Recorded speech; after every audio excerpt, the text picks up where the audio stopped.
sõnas Viinemäe issandast ja aednikust, kes ei tahtnud anda tagasi seda, mis ei ole nende oma. Jeesus Kristus räägib sellest, et tema Jumal tuli maa peale, aga need aednikud, need inimesed, kes tegelikult olid väga jumalakartlikud, ma arvan seda, nad ei tahtnud võtta vastu Jeesus Kristust ja toimus Jeesuse tõrjumine. Oli väga kurb olukord, kui me oleme samas olukorras. Äkki juhtus niimoodi, et me tuleme inimese juurde, keda me armastasime, aga ta ei võtnud meid vastu. Temal on uued huvid ja meie ei olnud tema jaoks väga tähtsad juba enam.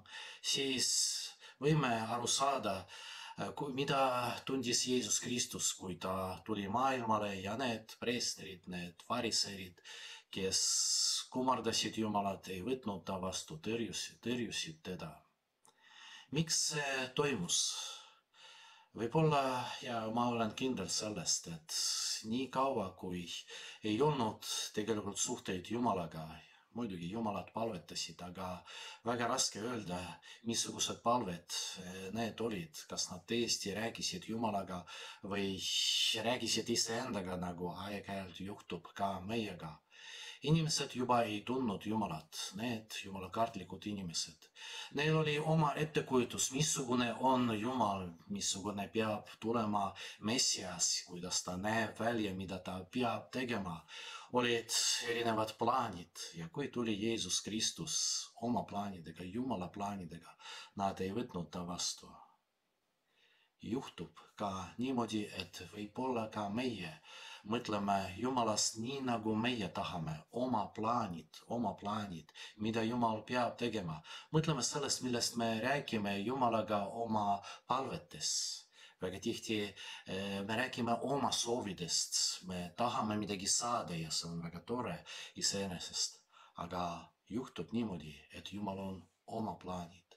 Ja võib-olla need plaanid ei ole kooskõlas sellega, mida me pakkusime Jumalale.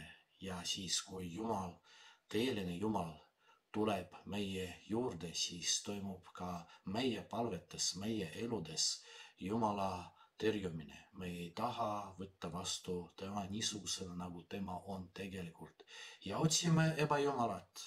Me võime palvetada, me võime lugeda neid samu palve, aga tegelikult me räägime iseendaga. Me juba ei taha näha Jumalat.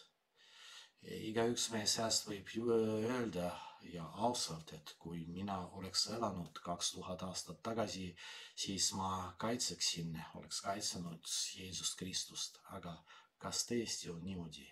Mõtisklegem selle üle.